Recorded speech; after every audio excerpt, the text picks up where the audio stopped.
خانم آزاده کیان لطف کنید. دوستان اگر به این ترتیب پیش بریم شاید بتونیم دیر باشیم دوباره خودت چه نه وقت که داریم خوب میشه خود استفاده بکنیم. سلام.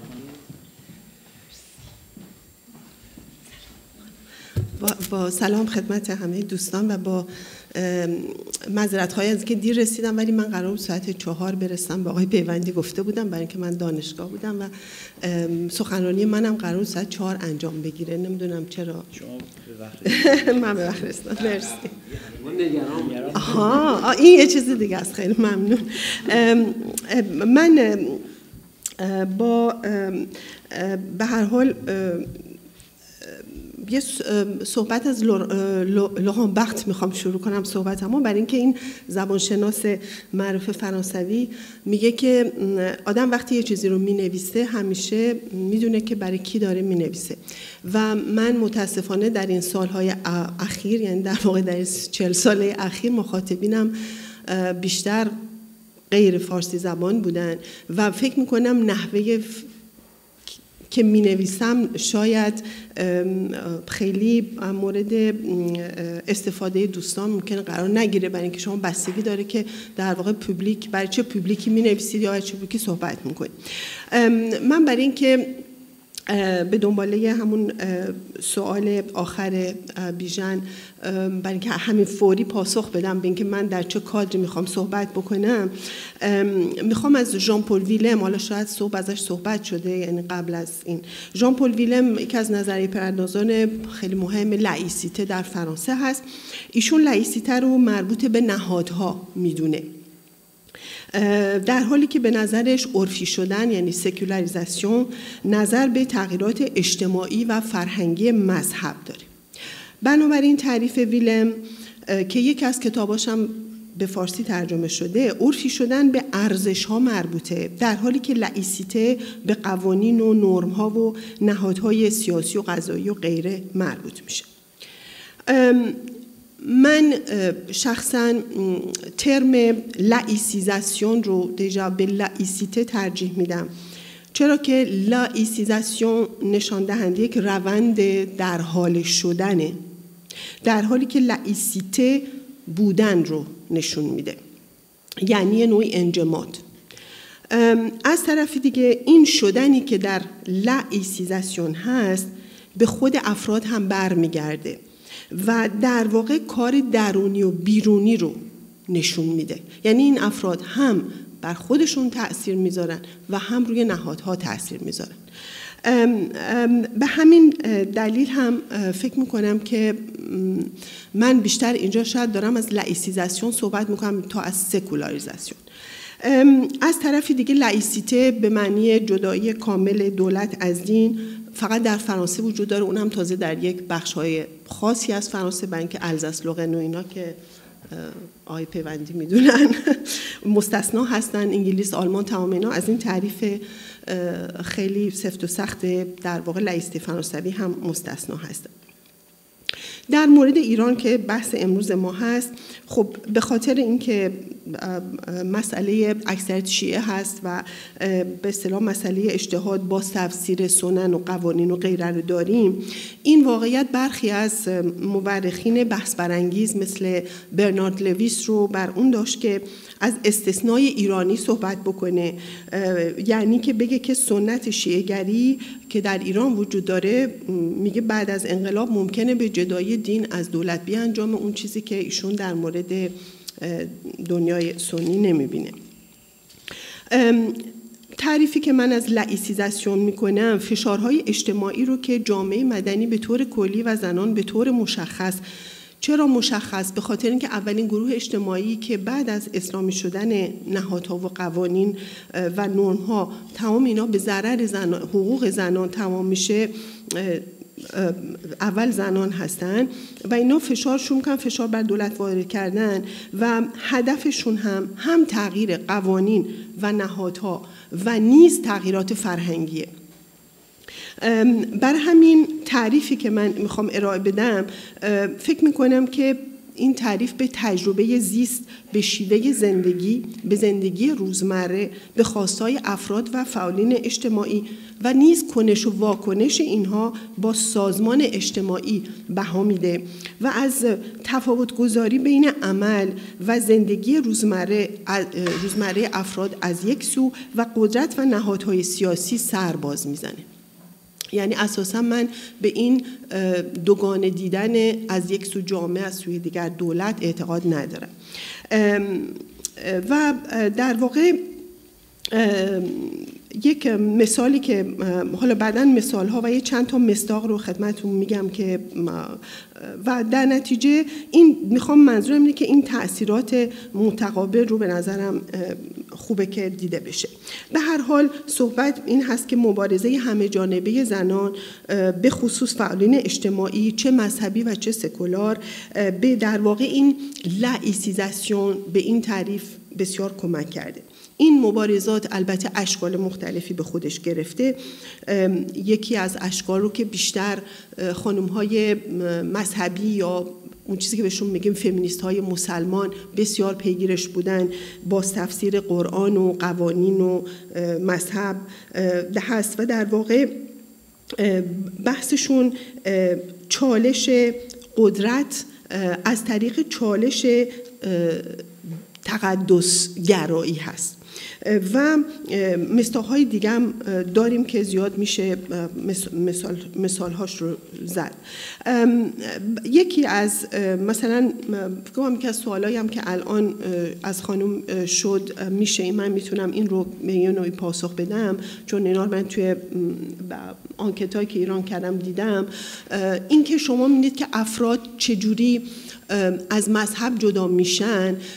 قبلا بسیاری از افرادی که مذهبی بودن خودشون میگفتن که ما حتی برای ازدواج کردن، حتی برای اینکه با همسرامون چجوری رفتار بکنیم حتما میرفتیم و نظر یکی از آقایون رو میپرسیدیم و اونجور رفتار میکردیم با همسرامون و نیز برای به هر حال حتی زندگی روزمره. این دیگه الان امروز وجود نداره، یعنی خیلی کاهش پیدا کرده. این خودش یه نوعی به هر حال دور شدنه و شاید بشه گفت به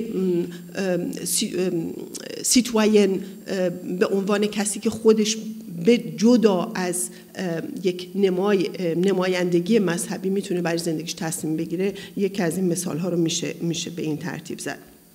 به هر حال زنان فعالین اجتماعی از طریق هم کار و هم مبارزات خودشون لائیسیزه شدن. این به خصوص در مورد فعالین مسلمان بسیار صادق هست و هم این خواست رو عمومی کردن، این خواست رو رایج کردن. از چه طریق رایج کردن؟ بردنش به حوزه عمومی از طریق من جمله مثلا مجلاتشون، نشریات زنان که در اشاعه نقد جدی از ابزارسازی دین و برای نقش بسیار مهمی رو ایفا کرده که این نویسندگان از طریق رویکرد تاریخمند و بسترمند، یعنی هیستوریسیزاسیون و کنتکستوالیزاسیون، اینا لزوما معنی نمیده به فارسی، من خودم نمیدونستم چی بذارم، خیلی عذر میخوام، به نقد و رد تقدس قوانین و نهادهای تبعیض‌آمیز برآمدن و در واقع اونها رو این جهانی کردن و نه فقط اینکه قوانین و نهادها بلکه آیات قرآنی رو هم این جهانی کردن. یک کار عظیمیه که به شکل سیستماتیک برای اولین باره که در تاریخ ایران داره صورت میگیره. قبلا ممکنه یک نفر این کارو میکرد، ولی این به اصطلاح برخورد و این رویکرد سیستماتیک بسیار بسیار مهمه. نشریه، از حالا چند تا مثال سریع میزنم از نشریات مختلف. نشریه پیام هاجر که خانم اعظم طالقانی منتشر میکردن در ایران، به نظر من اولین نقد جدی از چند همسرگزینی در قرآن رو مطرح میکنه و ببینید این نقد چجوری هم بسترمنده و هم تاریخمند. میگه که قرآن چند همسرگزینی را فقط در شرایط خاص و فقط برای پاسخ به نیازهای اجتماعی و برای توسعه عدالت اجتماعی مجاز می‌داند. این مقاله 1992 چاپ شده ها. یعنی در زمان صدر اسلام بسیاری مردان مسلمان میرفتن جنگ، کشته میشدن و بیوه و یتیم بر جای میگذاشتن و چون هیچ نهاد اجتماعی وجود نداشته که از این بیوه ها و بچه هاشون مقاومت بکنه، قرآن برای در واقع این چند همسری رو به مردان اجازه میده. اما ثابت شده که لذت جویی دلیل اولیه چند همسرگزینیه و نه صدقه. و اینا رو البته من چون اینا رو ببخشید من اول اینا رو به فرانسه ترجمه کردم یا به زبان‌های دیگه و بعد از کارهای خودم دوباره اینا رو به فارسی، اینا کلام لزوما کلام اون مقاله نیست ولی همین رو میگه. و از طرفی دولت مدرن نهادهای اجتماعی داره، چند همسری هیچ گونه عملکرد اجتماعی نداره. بعد ایشون میاد بحث جمعیت شناسی رو هم اضافه میکنه که تعداد زنان در ایران از تعداد مردان کمتره و چند همسرگزینی مردای ثروتمند اساساً بی‌عدالتی به مردای دیگه هم هست. ببینید و در نتیجه خواستار این میشه که چند همسرگزینی از قوانین ایران حذف بشه. نشریه که زنان که شهلا شرکت در همون سال 92 برای مثال منتشر میکنه مینویسه که ما معتقدیم که قرآن زنان را از احراز مسئولیت‌های مذهبی، سیاسی و قضایی منع نکرده. در مقابل مشکلاتی که زنان متحمل میشوند تغییر رادیکال قوانین لازمه و چون خیلی از مواد قوانین مدنی به قوانین اسلامی یعنی بر قوانین اسلامی بنیان نهاده شدن، باز تفسیر این قوانین لازمه و زنان میبایستی که در اون شرکت بکنه. باز در واقع یک رویکرد به همون شکل رو میبینیم. یا مثلا ناهید شید حقوقدان که شاگرد آیت الله مروشی نجفی هم بوده، در تنظیم برخی قوانین شرکت داشته در سابق، از قانون قصاص به طور مشخص بسیار انتقاد میکنه و اصولا میگه که اصلا اینا هیچ کدومش کلام خدا نیستن، بر اصول ثانویه بنیان نهاده شدن. و بعد مثال خونبها رو میزنه و میگه که اصلا در جامعه‌ای که زنان مهندسن، دکترن، پزشکن، همه جا هستن، چطوری میشه انتظار داشت که این بهای جانشون مثلا نصف بهای جان مردان باشه. مجله زنان خیلی جالبه که یه سری مقاله بسیار مهم برای خود من واقعا اینا مهم بوده و واقعا تفکر من رو خیلی تغییر داده. برای همین فکر میکنم که خیلی باید شخصا ارزش قائلم براشون. یه سری مقاله چاپ میکنه به نام مینا آزادی، مینا یادگار آزادی، که بعد معلوم میشه که البته این مقاله ها رو آقای محسن سعیدزاده نوشته بود ولی تحت نام مستعار مینا، که مینا البته خانم ایشون هستش. و به هر حال این تمام موانعی رو که بر سر راه رسیدن زنان به مسئولیت‌های مذهبی، سیاسی، قضایی وجود داره رد میکنه و نتیجه میگیره که اصولا متون اسلامی به هیچ وجه این موانع صحه نمیگذارن و بین مقامات مذهبی هم هیچ اجماعی وجود نداره و اینکه مرد هیچ مزیت طبیعی بر زن نداره. در نتیجه مرد اگر میتونه مرد قاضی بشه، زن هم میتوند و غیر و ذالک. در نتیجه اینجا در واقع اونچه که بسیار مهمه همین زیر سوال بردن بود یا دید طبیعتگرا هست که این البته فقط در کشور ایران یا در مذهب اسلام هم وجود نداره و میدونیم که یکی از دلایل در واقع نابرابری‌های جنسیتی به لحاظ در واقع توی خیلی کشورها هم این بود که زنان رو به طبیعت منتسب می‌کردن و مردان رو به فرهنگ و در نتیجه این خودش باعث می‌شد که یه نوعی به نابرابری‌های جنسیتی دامن زده بشه. ولی این می‌بینیم که این روی کرد دقیقاً هم داره یک تفسیر خاصی رو از اسلام زیر سوال میبره و هم اصولاً مزایای طبیعی داخل گیمه رو که این خودش در بحث شهروندی بسیار قابل اهمیت هست برای زنان. البته به غیر از زنانی که فعال اجتماعی هستند، برخی خانم‌ها هستن متخصص اسلام که اینها هم آیات قرآنی و سنن رو بازخوانی و تفسیر میکنن در جهت باز غیر این جهانی کردنشون. یکی از اینا خانم منیر گرجی هست که البته ایشون قبلا رئیس جامعه الزهرا بود و از طرف آیت الله موسوی اردبیلی هم برگمارده شده بود. ایشون قرائت فقه سنتی رو که به بهانه ضعف اخلاقی و فیزیکی زنان رو مانع دستیابی زنان به رهبری میشه رد میکنه و میاد به تحلیل شخصیت، عقیده و رهبری ملکه سبا اونجوری که توی قرآن آمده میپردازه و به هر حال میگه که قرآن ملکه سبا رو یه حاکم عادل و عقلایی ازش نام میبره و همینجا نشون میده که قرآن قابلیت زنان رو برای رهبری تایید میکنه. ملکه سبا استثنایی بر قاعده نیست، او بخشی از یک واحد بزرگتر یعنی زنانه و در نتیجه نشون میده که در واقع زنان خیلی خوب میتونن به رهبری برگزیده بشن و همین فشارها باعث میشه که یک رویکرد در واقع خود حکومت، اینجا منظورم فشارهای اجتماعی هست که در واقع نهادها و حکومت رو مجبور میکنن که در واقع اون اصول نابرابری رو که بر مبنای قرائت مذهبی بنا شده بود خودشون هم زیر علامت سوال بزنن. یکی از این مصادیق خب قاضی هست که زنان رو از قضاوت منع کردن ولی بالاخره مجبور شدن که قبول بکنن که زن میتواند قاضی هم بشود، گرچه که زنها الان حکم رو میدن ولی مردا امضا میکنن، ولی الان ما حدود بیش از 300-400 قاضی زن داریم در ایران. چشم.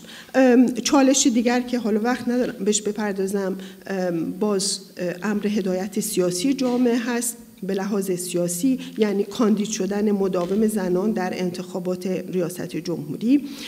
بعد قانون سهم الارث هست. تمام اینا قوانینی هست که نابرابری‌های نه فقط نابرابری‌های جنسیتی بر اساسش در ایران تحکیم میشن، بلکه اساساً حکومت اسلامی خودش رو تعریف میکنه به عنوان اسلام، یعنی بنیادش رو بر نابرابری‌های جنسیتی از طریق یک قرائت خاص از مذهب قرار میده و تمام اینها مورد چالش قرار گرفتن. برای همین این کاری که داره انجام میگیره فقط این نیست که نابرابری‌های جنسیتی مورد چالش قرار بگیرن، بلکه از طریق اونها کلاً داریم روی پروسه لایسیزاسیون در واقع تاکید میشه به نظر من. یا مثلا همون قانون سهم الارث که باز این هم مورد چالش قرار گرفته و چون فرصت ندارم خیلی سریع چالش حجاب که اخیراً بسیار هم سر و صدا کرد و همطور که میدونید حتی باعث شد که یک پیشنهاد قانونی از طرف 35 محافظه‌کار داده بشه برای اینکه حجاب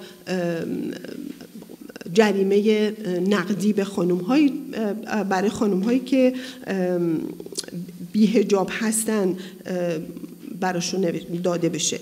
خب این خیلی جالبه برای اینکه دوستان یادتون باشه در اوایل انقلاب اولا حجاب مقدس بود، یعنی به عنوان یک امر مقدس تلقی میشد، مظهر خون شهدا بود و مظهر شرف و ناموس مردان و نیز شرف و ناموس جمهوری اسلامی. برای اینکه فراموش نکنید جمهوری اسلامی خودش رو اومد جایگزین مردان کرد و اومد گفت من اصلا از شرف شماها که نمیتونید، من خودم از شرف شما دفاع میکنم. میگه اجباری شدن حجاب در واقع یکی از دلایلش هم همین بود.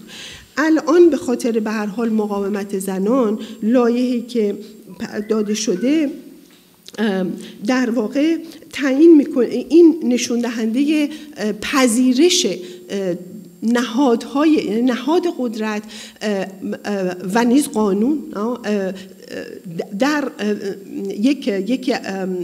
یکی از ارزش‌های در واقع لایسیته هستش. یعنی اینکه اون چیزی که مقدس بوده الان تبدیل میشه به یه جریمه نقدی، یعنی از آن جهانی میشه دقیقاً این جهانی. و این باز یک به نظر مسئله بسیار مهمیه که صورت گرفته.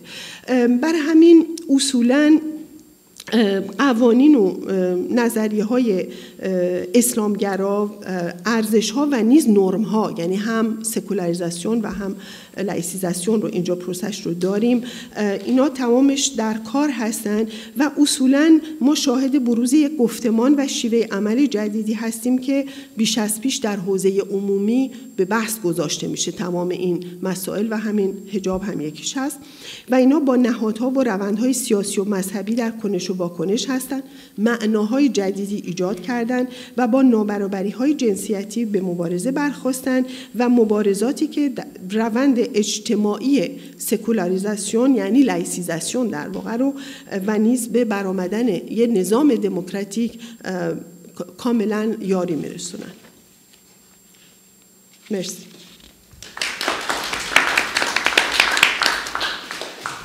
1 دقیقه فرصت شما سخنتون تموم کردیم. خیلی ممنون. خواهش بود. خانوما نمونه بودن واقعا بدون شک. خب دوستان سوال‌ها رو لطفاً کسانی که مایلن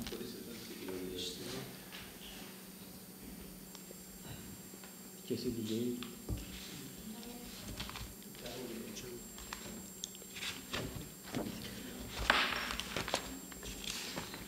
بلندگو میکروفون همین جاها باید باشه.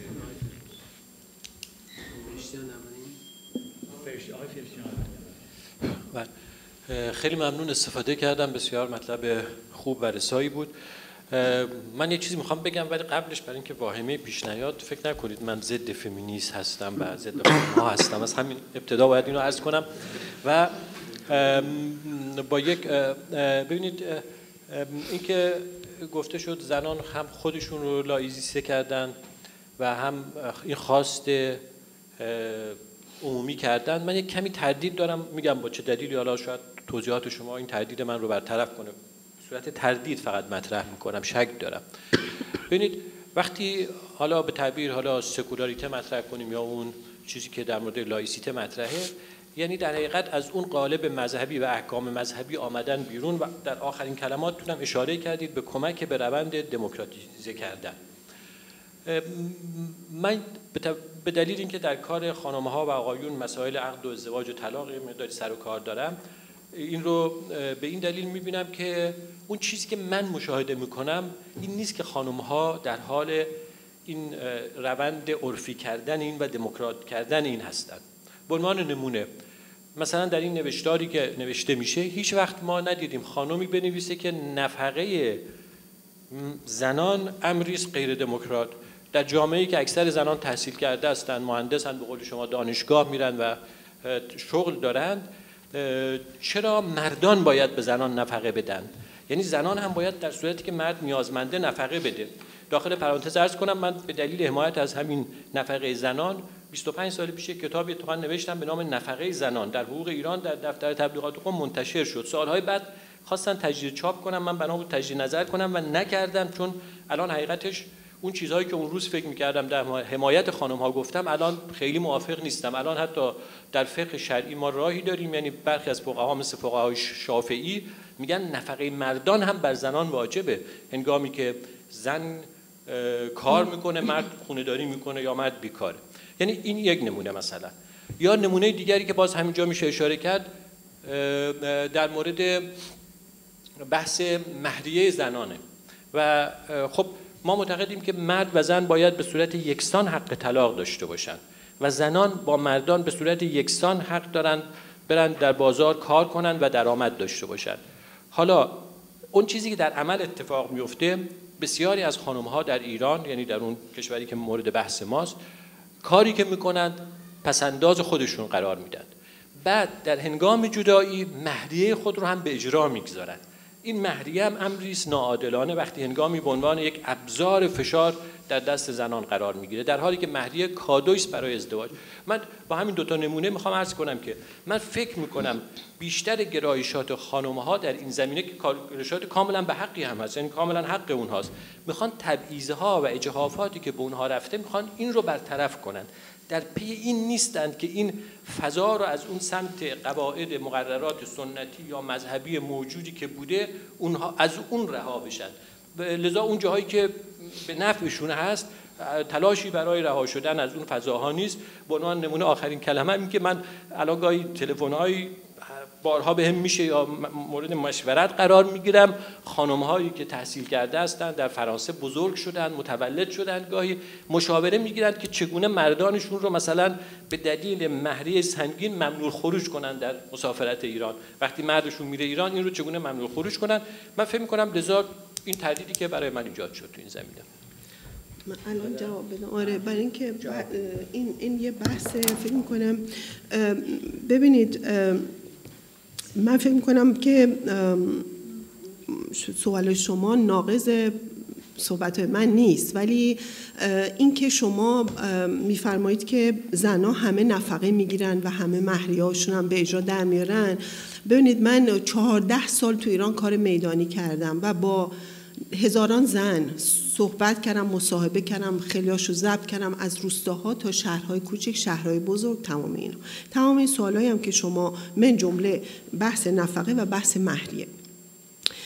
در خانواده هایی که زنا کار میکنن یا یه ثروتی داشتن، یک نمونه من ندیدم که زن بشینه و به شوهرش بگه که خرج منه بده. یعنی تمام حقوق زنایی که کار میکنن، از اون خانومی که میره توی بازار میوه میفروشه تا اون خانومی که کارمنده یا استاد دانشگاه، هر چقدر در میاره خرج خونه و بچه‌هاش میکنه، در حالی که قانون اسلام بهتر از من شما میدونید بهش اجازه میده که پولش رو نگه داره و خرج نکنه. ولی زنها این کارو نمیکنن و اساساً بعد من ندیدم هیچ موردی رو، نمیگم اصلا نیست، ولی به هر حال وقتی که من حرفایی که مطرح میکنم بر اساس اون شناختیه که به هر حال با این همه کار، و فقط هم من نیستم، به هر حال همین نشریات زنان هم خیلی وقتا شهادت خیلی زنان رو در این ارتباط نوشتن. این است که من واقعا تعجب میکنم از این صحبتی که شما میکنید. ببینید این هست که زنان، نرخ کار اشتغال زنان در ایران الان رسیده به کمتر از 15% کار رسمی. بقیه زنان دارن توی بازار سیاه کار میکنن، به حقوقای خیلی کم کار میکنن. به هر حال توی جامعه هستیم که نابرابری‌های جنسیتی بیداد میکنن و مردا به هر حال امکان مالیشون بیشتره و تمام قوانین بر این اساس بنیان نهاده شده. اگر که مرد بعد نفقه بیده به خاطر اینه که رئیس خانواده است. مشکل و چالش اینه که الان زنا، همون سهم الارث هم که گفتم، دلیلش چی هست؟ زنا میگن ما داریم کار میکنیم، حالا چه هر جوری درآمد داریم، کار درآمدزا که داشته باشیم، داریم توی هزینه خونه شرکت کنیم. مثلا من خیلی دیدم و حتی توی اقشار واقعا فقیر جامعه بچه‌هاشونو مثلا کلاس انگلیسی میفرستن با حقوق مادر، درآمد مادر، درسته؟ و تمام اینها. ولی الان یکی از دلایلی که ریاست مرد بر خانواده زیر علامت سوال رفته دقیقا همینه. خب یک مسئله دیگه مهریه هست. مهریه، میدونیم ما سالها پیش در الجزایر این بحث رو داشتیم که چرا اینا زیر این فمینیست‌ها باید بیان اول همه بزنن تو سر مهریه، بگن مهریه موقوف. من میگم نه، مهریه اسیغانس زنه، تضمینه و ثابت شده که تضمینه. یعنی یکی از دلایلی که از طلاق‌های بی‌رویه‌ای که مردان خواهانش بودن جلوگیری کرد تا حدی، همین وجود مهریه بود. یعنی این نیست که هر زنی بگه من چون اندل مطالبه است نمیاد اندل مطالبه بکنه. چرا زنا مهریه‌شون رو اندل مطالبه نمیکنن؟ زندگیشون رو میکنن. وقتی که میرسه کار به جدایی، اگر طلاق از طرف مرد صورت گرفته باشه، اون وقت زنان میان مهریه‌شون رو خواهان میشن. اما شما که بهتر از من میدونید اگر طلاقی رو زن خواهانش باشه، به هیچ وجه نمیتونه اون وقت مهریه‌ش رو تقاضا بکنه. یعنی تمام این صحبتایی که شما میکنین به نظر من نمیگم زیر سوال نمیبرم، ولی شاید یک مشاهداتی باشه که به کل جامعه نشه تغییر داد. حداقل با مشاهدات من بسیار بسیار متفاوت هستن. ولی به هر حال شما نمیتونید بگید که قوانین حقوق مدنی همینجوری حفظ بشه فقط زنا مهریه نگیرن. یعنی چرا فقط به ضرر زنا؟ چرا نگیم که مسئولیت متقابل باشه؟ خب اون موقع بگیم نفقه نگیرین، مهریه نگیرین. اینه و این خودش تازه به معنی اسلامی بودن یا ضد لایسیزاسیون رفتن نیست. یعنی اتفاقا این یه نوعی میتونه مبارزه تلقی بشه بر اساس نظم موجود، یعنی قدرت گرفتن به یه نوعی، یعنی گفتن این که خب من از اون مینیمومی هم که قانون به من میده استفاده میکنم برای اینکه حق شهروندی خودم رو جلو ببرم. 6 دقیقه ما وقت داریم. 2 تا سوال. الان من 3 تا نوبت دارم، یه نوبت هم اضافه میشه 4 تا نوبت آقای شهسواری. خواهش میکنم رعایت بکنید که من شما یه عبارت جایگزین خوبی برای سکولاریسم به کار بردین که ما از صبح داریم در موردش بحث میکنیم، بیشتر بحث عرفی شدن یا دنیوی شدن استفاده میکنیم، ولی شما گفتین این جهانی شدن در مقابل آن جهانی شدن، که این به نظرم خیلی به فهم یک آدم مسلمان از مسئله سکولاریسم خیلی کمک میکنه تا اینی که بگیم دنیوی یا عرفی داریم میکنیم. و حتی آقای فرشتیان هم توی صحبتی که داشتن از بحث این دنیوی شدن به جای دنیوی شدن استفاده کردن و من خودم فکر میکنم که به عنوان این کامنت میگم که خیلی خیلی خیلی بیشتر کمک میکنه استفاده از این عبارت این جهانی شدن به جایی که فقط بگیم حالا دنیوی شدن. اینا برای کسی که یه از پنجره یه مثلا باور مسلمانی داره نگاه میکنه، چون برای اون آدم اون دنیا خیلی خیلی خیلی مهمه و بخش عمده‌ای از ایمانش اینا رو تشکیل میده و اگر اونو ازش بگیری این جهان بینی دیگه ساختارش رو از دست میده. عنوان کامنت عرض کنم نفر بعدی آقای علیجانی.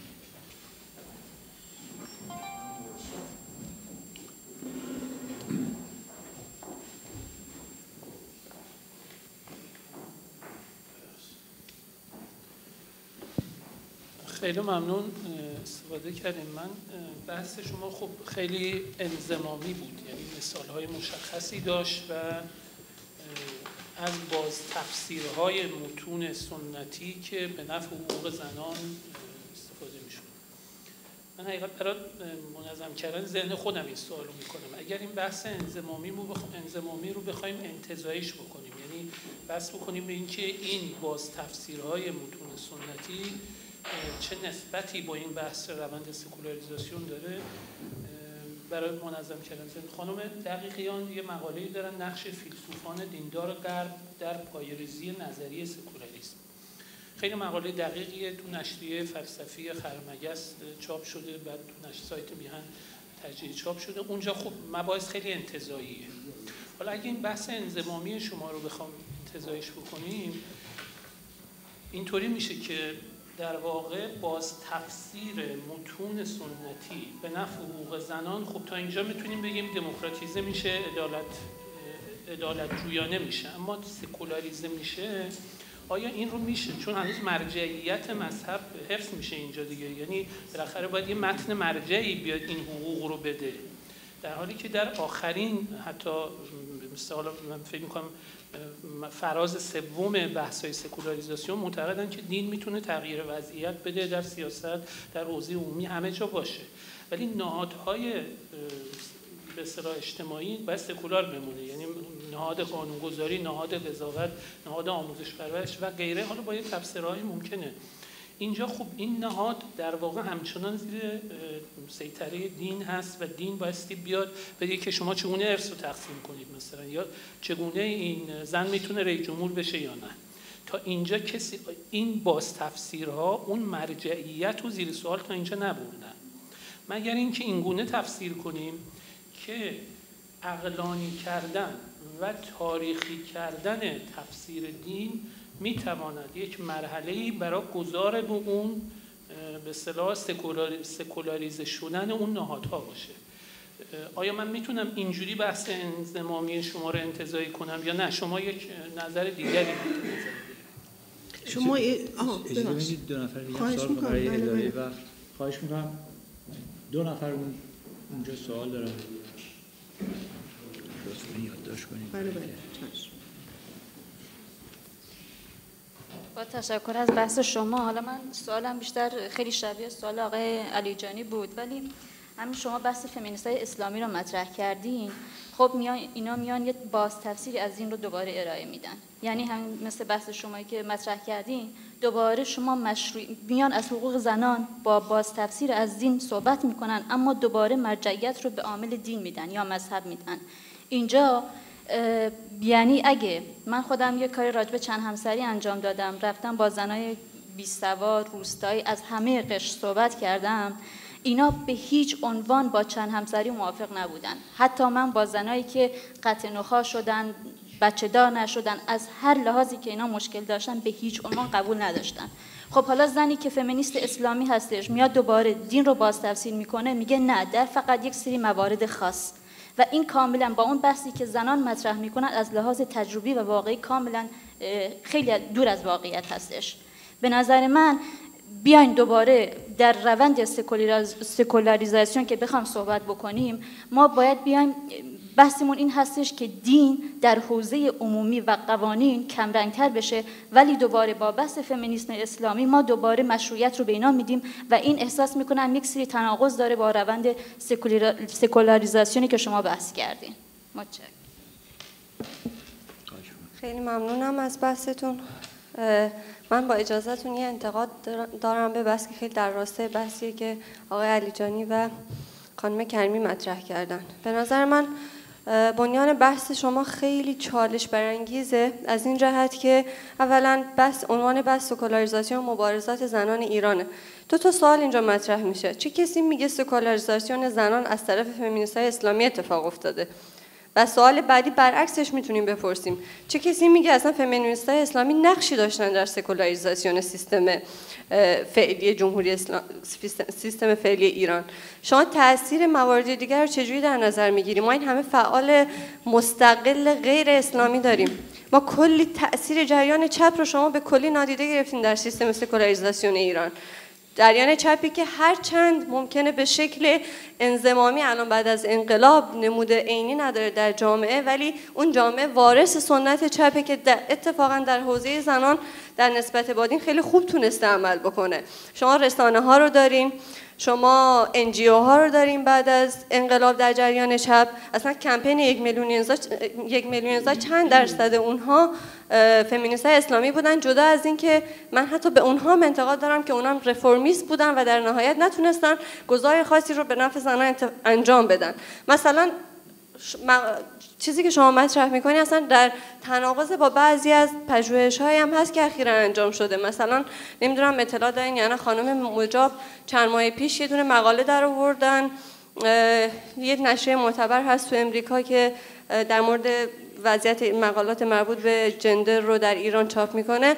اونجا یه مقاله مفصل در آوردن در مورد اینکه جریان فمینیسم اسلامی از دهه 70 به بعد چطور در همدستی با جریان تفسیر حکومتی در مورد جنسیت، چجوری این دوتا در همدستی با همدیگه تونستن تهدیدی برای وضعیت زنان در ایران باشن. شما همچین چیزی رو که مبتنی بر با استناد به نشریات خود زنان از دهه 70 تا به امروز، با استناد به جریان رشته مطالعات زنان در ایران، در دانشگاه علامه، در دانشگاه تهران و کل این جریان ها اتفاق افتاده، با استناد به کمپین 1 میلیون امضا که اینها در واقع نمادهای عینی مبارزات زنان ما در این 3 دهه اخیر هستند. شما اینو چجوری توجیه میکنین؟ ضمن اینکه اصلا یه بحث خیلی مفصل مخصوصاً در چند سال اخیر که داره برجسته میشه تو ایران، اونم یه چالش بین فمینیست‌های اسلامی و غیر اسلامی اصلاً.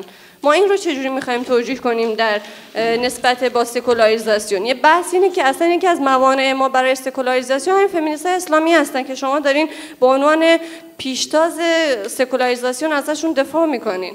فکر می‌کنم بحثم روشنه. خیلی ممنون. خیلی ممنون. تمام شد سوالات تموم شد. خیلی ممنون از سوالاتون. چقدر وقت لازم دارید برای سوال؟ من خیلی سریع، برای اینکه 2-3 تا سوال در واقع همون یک سواله. فکر کنم که آقای علیجانی خانم اینا سوالاشون. ببینید من فکر میکنم که گفتم لایسیزاسیون رو یک روند در حال شدن میبینم. آقای علیجانی شما در واقع نظرتون به یه چیزیه که وجود داره.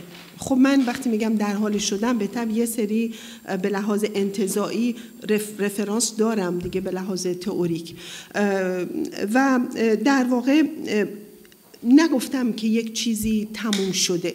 من دارم از یه روند صحبت میکنم، درسته؟ یه روندی که در درونش هم فمینیست‌های مسلمان نقش دارن، ولی من همه جا گفتم و نوشتم که اگر در ایران فمینیست‌های لایک یا سکولار وجود نداشتن و اگر اون مبارزات از حداقل انقلاب مشروطه به بعد نبود، هیچ زمانی در ایران فمینیست‌های مذهبی ما نداشتیم. این برای پاسخ به سوال شما هستش. برای همین این مبارزات داره به طور با همدیگه پیش میره و خوشبختانه، برای اینکه من راجع به کشورهای خاورمیانه هم و مغرب هم کار میکنم، اونجا اتفاقا شما از یک طرف زنای سکولار رو دارید و از یک طرف زنای مذهبی رو، و اینا اصلا با هم کار نمیکنن. این چیزیه که شما میخواید که در ایران باشه، همچی چیزی در ایران نیست. و نشریه زنان، مجله زنان و شهلا شرکت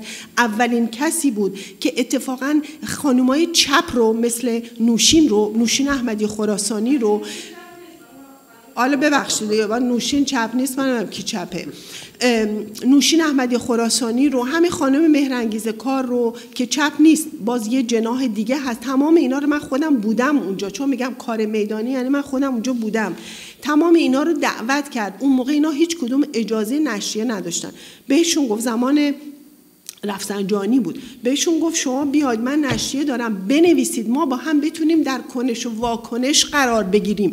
من حرفم به عنوان جامعه شناس کنش و واکنشه و اهمیت کنش و واکنشه و اهمیت اینی که با هم کار بکنیم. من یه چیزی به شما میدم، شما یه چیزی به من میدید. اینجوریه که ما میتونیم یک جامعه ای رو لایسیزه بکنیم، نه اینکه شما فکر بکنید که یک ایدئولوژی چپی اونجا هست ما اینو تحمیل بکنیم به جامعه همه چی درست میشه. این بحثایی که ما داریم میکنیم بحثایی است که الان دهه هاست که وجود داره. بعضیا حتی وقتی که حکومت ترکیه در سال 2002 این اومد سر، یعنی بحث این هست که آیا مذهب بایستی که عرفی بشه برای اینکه ما بتونیم به یک لایسیزاسیون برسیم، یا اینکه یک کسی از بالا مثل آتاتورک توی ترکیه مثلا بیاد و بگه که آقا قوانین مذهبی نباشن و این همه چی درست میشه. این الان تجربه ترکیه داره به ما نشون میده که نه، اتفاقا اشتباهه.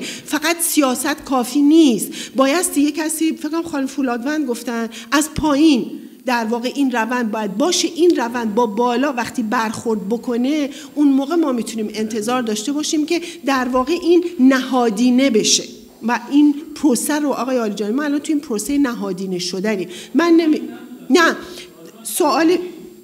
سوال شما اینه که اینا مرجعیتشون مذهب هست، آیا به این ترتیب مذهب رو تحت سوال قرار یعنی تقویت نمی‌کنن؟ من دارم میگم پس من اشاره داشتم. آیا این رو شما یک من سوالم با سوال فرق می‌کنه؟ آیا این تفسیر تاریخی از دین که مثلا یه امر مثبتی است به نفع حقوق زنان است، می‌تواند چون نسبتش رو بله، آیا این یک مرحله است، یک گامی است در جهت سکولاریزه شدن و با چه تفسیری؟ ببینید به نظر من وقتی میگم کنتکستوالیزه باید کرد، کنتکستوالیزه چی گفتم یادم نیست، بسترسازی باید کرد. ببینید ما داریم راجع به ایران صحبت میکنیم، حکومت جمهوری اسلامی، قوانین همه میگن برگرفته از اسلامه. برای همین شما برای اینکه سکولاریزه و لایسیزه بکنید باید چیکار بکنید؟ باید بیاد بگید آقا اولا شما نمیتونید مذهب رو بشینیم تو پاریس و در ایران زیر سوال ببرید بگید من اصلا این مذهب را نمیخواهم. این مذهب هست، چیکار و در قدرته. چطوری بایستی که در واقع بیایم از طریق همون باز تفسیر کردن اون چیزی رو که امروز اتفاقا نگاه غیر مذهبی هست رو در واقع بار بهش بدیم و عمومیش بکنیم. بحث من این هستش که همین آدما در جریان باز تفسیر خودشون هم فاصله گرفتن از مذهب. یعنی این نیست که مرجعیت مذهب رو دارن تقویت میکنن. اتفاقا اون چیزی که حداقل من دارم میبینم کاملا یک نگاه غیر مذهبیه که پخش شده، عمومی شده در جامعه. اینه. حالا اینا به نگاه‌های ما بستگی داره، به تبع و مشروعیت به مذهب دادن، عرفی شدن مذهبه.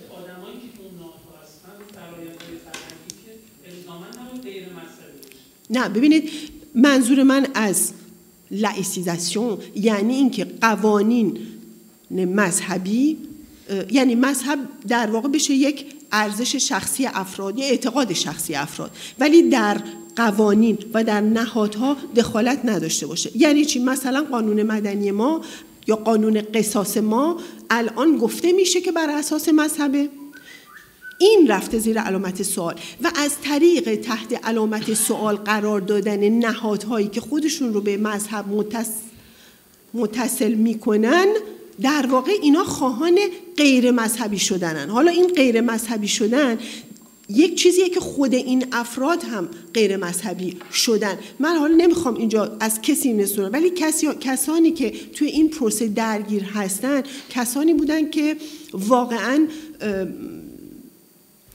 هیچ ارتباطی به اون چیزی که امروز هستن ندارن. بعضیاشون کاملاً اصلا لایک شدن.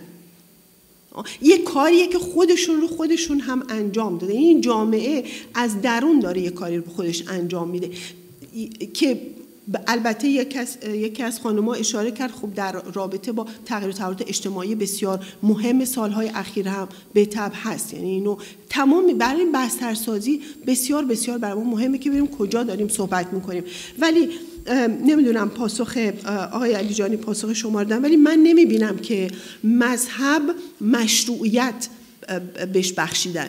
اتفاقاً مشروعیت مذهب به عنوان این که هر کسی اینجا خیلی ها هستن که معتقد هستن، اونو کسی برای کسی اشکال ایجاد نمیشه. اینه که حالا این اعتقاد اونم اعتقاد اسلام رسمی بیاد بشه قانون، بیاد بشه توی نهادها، بیاد بشه شورای فلان شورای بهمان، اینه که تحت علامت سوال رفته از طرف جامعه، از طرف همین زنان.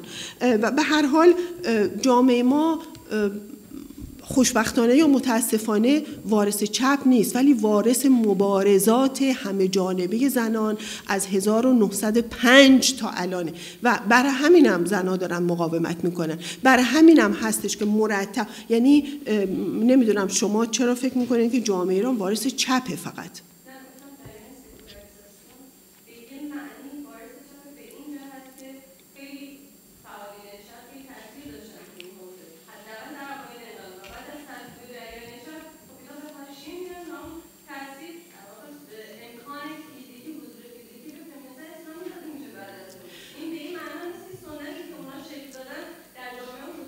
ببینید برخلاف اون چیزی که شما میگین، شما امروز اگر نگاه بکنید، امروز هم که میگم یعنی از 1900 و دهه 90 تا کنون و بیش از پیش اتفاقا در اون دوران 8 ساله احمدی نژاد و غیره، هر زمان که این خانم‌های فمینیست اسلامی جمع شدن، فمینیست‌های لایک هم باشون بودن. البته نه اون کسانی که شما مثال میزنید، ولی همین خانم‌هایی که خیلی‌هاشون هم NGO دارن، خیلی‌هاشون فعال هستن، خیلی‌هاشون هم در واقع خواهان از بین بردن نابرابری‌های جنسیتی هستن، خودشون رو هم چپ میدونن. حالا ممکنه شما به اونا چپ اطلاق نکنید، ولی اینا دارن با هم کار میکنن. همین کار کردن اینا یه سمبل بسیار مهمه به نظر من که فعلا فقط نمونهشو میشه تو جامعه ایران مثال زد. شما همچی چیزی رو در هیچ کجای دیگر در کشورهای خاورمیانه و مغرب ندارید هنوز، و این دلیلش در واقع همون برخورد کردن به در واقع اون چیزیه که حکومت سعی کرده در تمام این سالها برای جامعه تحمیل بکنه که جامعه در واقع با اون خانایی نداشته. یعنی گذشته از بین نمیره. من حرفم اینه، گذشته از بین نمیره، بیا اشکال دیگری خودشو نشون میده. مموار وجود داره، مموار تاریخی، حافظه تاریخی وجود داره و خودشو به این شکل به هر حال نشون میده. ولی اولین باری هست که در واقع شخصا میبینم این جامعه و فشار بر نهادها برای لایسیزه کردن به این شکل همگون داره پیش میره.